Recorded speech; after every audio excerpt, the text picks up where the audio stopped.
दोस्तों 2023 ख़त्म होने वाला है, लेकिन 2023 के अंदर हमें WWE कंपनी के अंदर काफ़ी बड़े रिटर्न देखने को मिले हैं। और 2023 मानना पड़ेगा कि WWE कंपनी के अंदर सच में काफ़ी वाइल्ड ईयर देखने को मिला है। तो आज की इस वीडियो के अंदर दोस्तों हम बात करने वाले हैं टॉप 10 WWE कंपनी के बड़े रिटर्न्स के बारे में, जो कि 2023 के अंदर हमें फाइनली कंपनी के अंदर देखने को मिले हैं। तो कौन से दोस्तों वो रिटर्न है, चलिए उनके बारे में इस वीडियो के अंदर हम बात करते हैं। स्वागत है दोस्तों आप सभी का रेसलिंग रेंजर की एक और नई वीडियो के अंदर। और नंबर 10 पर दोस्तों यहाँ पर जो रिटर्न है वो है ट्राइबल चीफ रोमन रेंस का। Sorry sorry sorry sorry sorry Roman Reigns तो रिटर्न करते ही रहते हैं, क्योंकि रोमन रेंस शोज के ऊपर ही अपीयर नहीं होते। तो नंबर 10 पर यहाँ पर दोस्तों जो सुपरस्टार है वो है कायरी सेन। दोस्तों WWE के सऊदी अरेबिया शो के अंदर कायरी सेन ने हमें जो उनकी प्रेजेंट है वो फैंस के सामने रखी।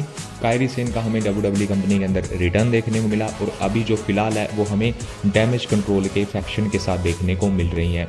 इसके बाद दोस्तों जो अगला रिटर्न है वो है यहाँ पर ड्रू मैकिंटायर का।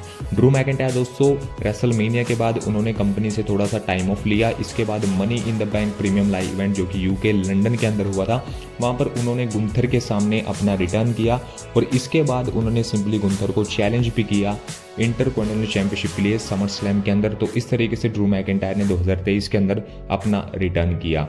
दोस्तों इसके बाद जो अगला रिटर्न है वो है यहाँ पर नाया जैक्स का। WWE कंपनी से रिलीज होने के बाद काफ़ी सारे फैंस नाखुश थे कि नाया जैक्स एक टॉप सुपरस्टार फीमेल सुपरस्टार थी कंपनी के अंदर, लेकिन उनको रिलीज़ किया गया। लेकिन ट्रिपल एच की मदद से, या मैं बोल सकता हूँ कि ट्रिपल एच की मेहरबानी से ही हमें नाया जैक्स फिर से कंपनी के अंदर देखने को मिली है, जहाँ पर वुमेंस रॉयल रंबल मैच के अंदर उन्होंने WWE कंपनी के अंदर अपना रिटर्न किया। इसके बाद जो अगला नाम है दोस्तों वो यहाँ पर कार्लिटो का।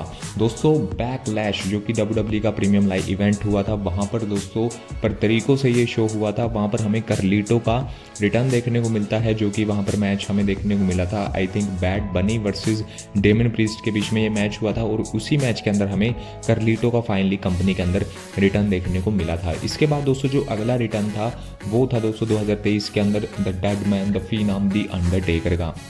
दोस्तों अंडरटेकर ने जो अपनी अभी फिलहाल जो हाल ही में उनकी अपीयरेंस है वो हमें NXT के शो के अंदर देखने को मिली थी, जहाँ पर ब्रॉन ब्रेकर के सामने उन्होंने अपना NXT के अंदर रिटर्न किया था। इसी के साथ साथ जो रो का 30 एनिवर्सरी वाला जो एडिशन हुआ था, वहाँ पर भी अंडरटेकर हमें देखने को मिले थे, जहाँ पर वो हमें ब्रे वाइट के साथ देखने को मिले थे, और साथ ही साथ एला नाइट के साथ भी हमें अंडरटेकर के वहाँ पर जो प्रोमो सेगमेंट हुआ था वो हमें देखने को मिला था।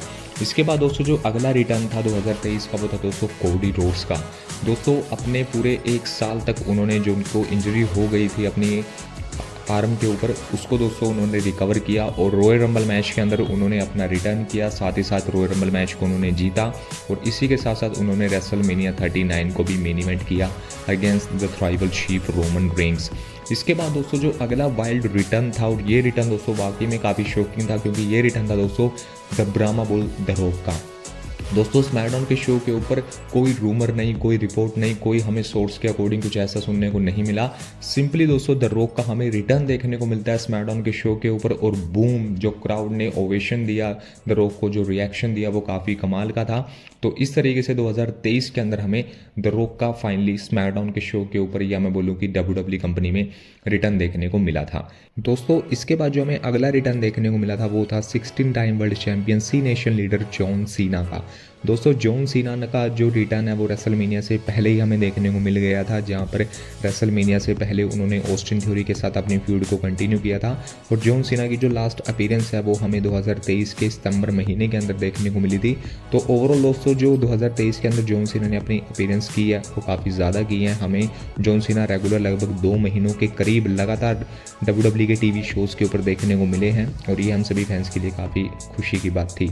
दोस्तों इसके बाद जो अगला काफ़ी बड़ा रिटर्न था ये था दोस्तों रैंडी ऑर्टन का। सर्वाइवर सीरीज वॉर गेम्स के अंदर हमें रैंडी ऑर्टन का फाइनली रिटर्न देखने को मिलता है, जहां पर हमें ऐसी रिपोर्ट सुनने को मिल रही थी कि अब तो रैंडी ऑर्टन रिटायर होने वाले हैं, उनका कोई चांस नहीं आने का। लेकिन फिर भी दोस्तों WWE कंपनी के अंदर हमें दवाई पर रैंडी ऑर्टन देखने को मिले, और वो भी दोस्तों एक काफ़ी तगड़ी फिजिक्स के साथ हमें देखने को मिले हैं दवाई पर रैंडी ऑर्टन। इसके बाद दोस्तों जो सबसे बड़ा रिटर्न था WWE कंपनी के अंदर वो था दोस्तों the best in the world CM पंक का, जो कि हमें सर्वाइवर सीरीज वॉर गेम्स के अंदर ही देखने को मिला है पिछले महीने। और भाई साहब ये हिस्ट्री का सबसे बड़ा रिटर्न इसलिए है क्योंकि आप सभी को पता है कि पूरे 10 सालों के बाद, पूरे एक डेकेड के बाद हमें CM पंक कंपनी के अंदर देखने को मिले हैं, जहाँ पर काफ़ी सारे फैंस ने तो ये मानना शुरू कर दिया था, इवन मैंने भी दोस्तों यही मान लिया था कि CM पंक अब कंपनी के अंदर फिर कभी भी नहीं आने वाले। लेकिन दोस्तों अब ऐसा लैंडस्केप चेंज हुआ है कि CM पंक का जो बिहेवियर है, CM पंक जो काम कर रहे हैं शोज़ के ऊपर, वो दोस्तों काफ़ी अप्रिशिएट करने वाला है। और CM पंक फाइनली अब कंपनी के अंदर फिर से लौट आई हैं और पुरानी जो मेमोरीज़ हैं उसको CM पंक ने बिल्कुल फ्रेश कर दिया। तो दोस्तों ये थे पूरे 10 ऐसे बड़े रिटर्न्स जो कि हमें कंपनी के अंदर देखने को मिले हैं WWE कंपनी में 2023 के अंदर। इनमें से दोस्तों आपका फेवरेट रिटर्न कौन सा था ये आप मुझे कमेंट्स के अंदर ज़रूर बताइएगा, और वीडियो को लाइक और शेयर कीजिएगा, और कमेंट्स के अंदर तो अपनी राय ज़रूर लिखिएगा, और साथ ही साथ बेल आइकन को प्रेस कीजिएगा ताकि हम जब भी कोई नया वीडियो अपलोड करें तो आपको उसका नोटिफिकेशन सबसे पहले मिल जाए। तो मिलते हैं दोस्तों अपने के लिए वीडियो के अंदर। Take care and good bye, thank you so much for watching this video. And Randy Orton के लिए डैड इज बैक।